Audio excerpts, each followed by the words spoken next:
I have a plan. দেখেন, I have a plan. আজকে আমরা একটা প্ল্যান নিয়ে এগোবো, ঠিক আছে? তো চলেন প্ল্যানটা শুরু করার আগে একটু আপনাদের সঙ্গে শেয়ার করে নিই। আপনি যখন শর্ট হ্যান্ড ইংরেজিতে লিখতে যাবেন তখন কমন কিছু শব্দ প্রত্যেক বাক্যেই পাবেন, যেমন এ বা এন, ঠিক আছে, বি, ফর, শ্যাল, হ্যাভ ইত্যাদি। এই শব্দগুলো আপনাদের প্রত্যেক বাক্যে একটা মাস্ট পাবেন। তো এই যে কমন শব্দগুলো, এই কমন শব্দগুলো নিয়ে আমাদের একটা প্ল্যান আছে। প্ল্যানটা নিয়ে আমরা ভিডিওর শেষের দিকে আলোচনা করব।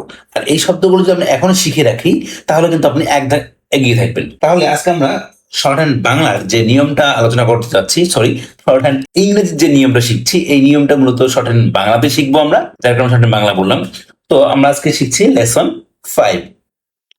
দেখেন, তার আগে আমরা লেসন 5 এর যে ইংরেজি নিয়মটা সেটা আগে জেনে নিই।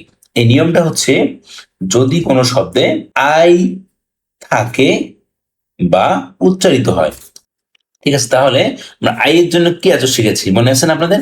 এই যে ফাই চিহ্ন, বৃত্ত দিয়ে মাঝখানে কেটে দেওয়ার মতো অবস্থা, এই যে শিখেছি, এটাকে যুক্ত করে লিখতে হবে।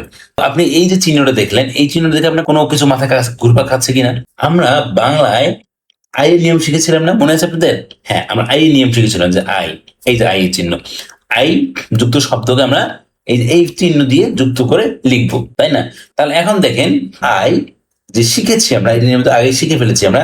আর ইংরেজির নতুন নিয়ম হচ্ছে আই। তার এই নিয়মটাই আমরা এখন ব্যবহার করবো। এই যে এখানে আইটা আসলো, ইংরেজির নিয়মটা, এটা কিন্তু আমরা একদম ব্যবহার করবো না। এই যে নতুন যে আইটা আমরা শিখে এসেছি বাংলায়, এই আইটাই মূলত আমরা মাথায় রাখবো। তার মানে এই যে ইংরেজি যে এই আইটা, এই যে আই এর নিয়মটা, আপনি এটা মাথা থেকে সম্পূর্ণ ঝেড়ে ফেলে দেন। এটা ভাই আপনার মাথায় রাখার দরকার নাই, আপনি পুরো মাথা থেকে অমিট করে দেন। তো দেখেন, এই যে আই এর নিয়মটা, এই আই যুক্ত শব্দ আমরা কিছু এক্সাম্পল দিই।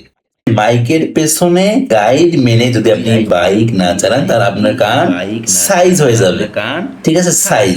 দেখেন, ঠিক আছে, সাইজ। এই যে এখানে পেলাম কি আমরা, মাইক, গাইড, বাইক, সাইজ। ঠিক আছে, যেহেতু বাংলা দিয়ে লিখবো, তাই বাংলাটাকে এটাকে আগে বাংলায় কনভার্ট করে নিই। তাহলে বাংলা কনভার্ট করলে কি দাঁড়ায়? মাইক, দেখেন মাইক লিখলাম, তারপর কি গাইড, দেখেন গাইড লিখলাম, বাংলা আমি বাংলায় কনভার্ট করে নিচ্ছি, দিলাম। তারপর বাইক, বাইক, এবং শেষ হচ্ছে সাইজ। এই হচ্ছে সাইজ। আমরা এটাকে বাংলায় কনভার্ট করে নিলাম, তাই না? এখন বাংলায় কনভার্ট করে নিয়ে আমরা এটাকে এখন শর্ট হ্যান্ডে কনভার্ট করবো। ঠিক আছে, যে ম আকার মাই হলো না, এখন ক, দেখেন এই যে মাঝখান থেকে আমরা ক আচারটা দিয়ে দিলাম। এই যে কটা মাঝখান থেকে দিলাম, এটা আই হয়ে গেল। ম আকার মাই, ক মাইক। তাহলে গাইড দেখেন কি গ আকার, যে গ আকার, তাই না? এই গ আচারটা একটু বড়, গ আকার। এই যে ড মাঝখান থেকে দিলাম, একটু মাঝখানে ঢুকাই দিলাম এবং ড যুক্ত করে দিলাম, এই হয়ে গেল গাইড, ড গাইড। ঠিক আছে, অনুরূপ বাইক, ব আকার আই, এই যে বাইক, ঠিক আছে, মাঝখান থেকে ঢুকাই দিলাম, বাইক।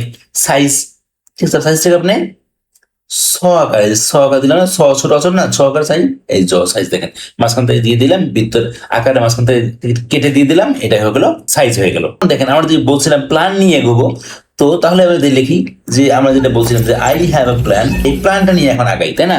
এটা কিন্তু এই সেন্টেন্সটা কিন্তু অনেক গুরুত্বপূর্ণ। তো এখন দেখেন, এখানে আমরা আইটা কিভাবে লিখবো? তাহলে আই, আই আছে, আমরা আই শিখলাম যে আই, আই আছে এটা আই হ্যাভ, এই যে ভ দ্বারাই কিন্তু হ্যাভ বুঝবো আমরা। এখন দেখেন, এখানে এ আছে, এ দিয়ে আপনারা এটাকে বড় বৃত্ত দিয়ে লিখতে পারেন, অথবা আপনি চাইলে শুধু ফোঁটা দিয়ে লিখতে পারেন, ডট দিয়ে। এ বা এন, এ বা এন কে দুইটাই বোঝানো যাবে।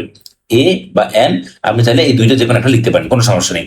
এখন প্ল্যান, এই যে প লয়কালা দন্তন্য প্ল্যান, যে প লয়, পয় লয় একা দন্তন্য প্ল্যান, একসঙ্গে লিখে প লয় একা দন্তন্য, আমরা আলাদা আলাদা করে লিখলাম না, একসঙ্গে লিখে দিলাম। এই হলো আই হ্যাভ এ প্ল্যান। ঠিক আছে, এখন যদি আপনার লিখতে দেওয়া হয় আই হ্যাভ এ প্ল্যান, লেখেন তো আই হ্যাভ আ প্ল্যান। ঠিক আছে না? এই হয়ে গেল না? কয়েক সেকেন্ড লাগবে এখানে লিখতে, তাই না? এখন দেখেন, আমরা আরেকটা সেন্টেন্স প্র্যাকটিস করি। I shall sit for the examination. I shall sit for the examination. তাহলে এটা আমরা কিভাবে লিখবো? দেখেন, আমরা তাহলে লিখি, দেখি। আই, আই এর দেখলেন আই শ্যাল, এই দন্তস্ব সারা জীবন মনে রাখবো, দন্তস্ব এই দন্তস্বর সাথে শ্যাল হবে। ঠিক আছে, সিট, সিট, ছয় থেকে সিট ও সিট, দেখেন ছয় থেকে সিট ও সিট, এটা হলো সিট।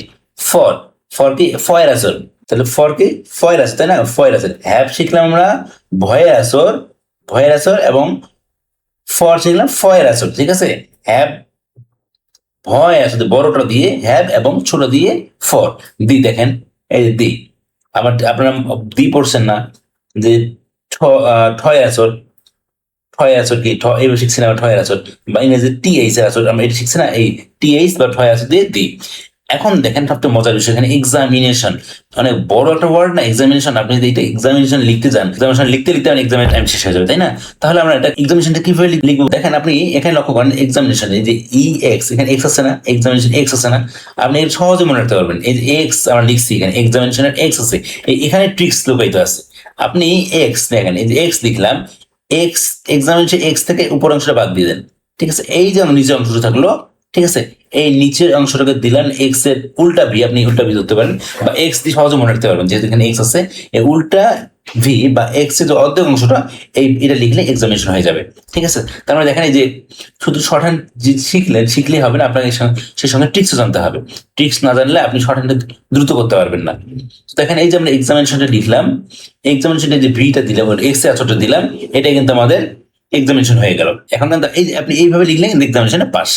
তার মানে দেখেন আমরা এখানে ট্রিক্সও শিখলাম, সেই সাথে সেন্টেন্স ওয়ার্ডটাও শিখে গেলাম। এখন দেখেন আমরা আপনাকে যদি লিখতে বলা হয় I shall sit for the examination, যদি আপনি মনে করেন শিখে গেছেন, শর্ট হ্যান্ড পারেন, আপনি লিখতে দিলে আপনি কিভাবে লিখবেন? দেখেন I shall sit for the examination, কতক্ষণ লাগবে? আমার তো মনে হয় 2-3 সেকেন্ডের বেশি লাগেনি, তাই না? তার মানে দেখেন এখানে 1 2 3 4 5 6টা ওয়ার্ড আছে, 6টা ওয়ার্ড লিখতে আপনার 2 সেকেন্ডও লাগেনি, ঠিক আছে? এইভাবে আপনার মিনিটে 80টা লিখতে বলা হয়, আপনি অনায়াসে তখন পারবেন, ঠিক আছে? এইভাবে আপনাকে রেগুলার প্র্যাকটিস করতে হবে। প্র্যাকটিস করলে আপনি সবকিছু একদম খুব দ্রুত আয়ত্ত করতে পারবেন। আরেকটা বিষয় দেখেন যে এই যে আপনি হ্যাভ, এই হ্যাভ প্লাস এখানে দেখেন শ্যাল, এখানে ফর, বি, এ বা এন, এই এই যে শব্দগুলো বা আর্টিকেল প্রিপোজিশন যেগুলো আছে, এগুলো কিন্তু প্রত্যেকটার ক্ষেত্রে একই আচরণ হবে। এগুলো আপনি সারা জীবন মনে রাখবেন। এটা মনে রাখা মানে আপনি এক ধাপ এগিয়ে থাকা, ঠিক আছে? আমরা এখন থেকে প্রত্যেকটা পর্বে কিছু কিছু করে নতুন নতুন জিনিস শিখবো এবং নতুন নতুন প্ল্যান নিয়ে এগোবো, ঠিক আছে? তো আজকে আমাদের প্ল্যানটা আজকে এই পর্যন্তই, দেখা হবে আগামী পর্বে। সে পর্যন্ত ভালো থাকবেন, আল্লাহ হাফিজ।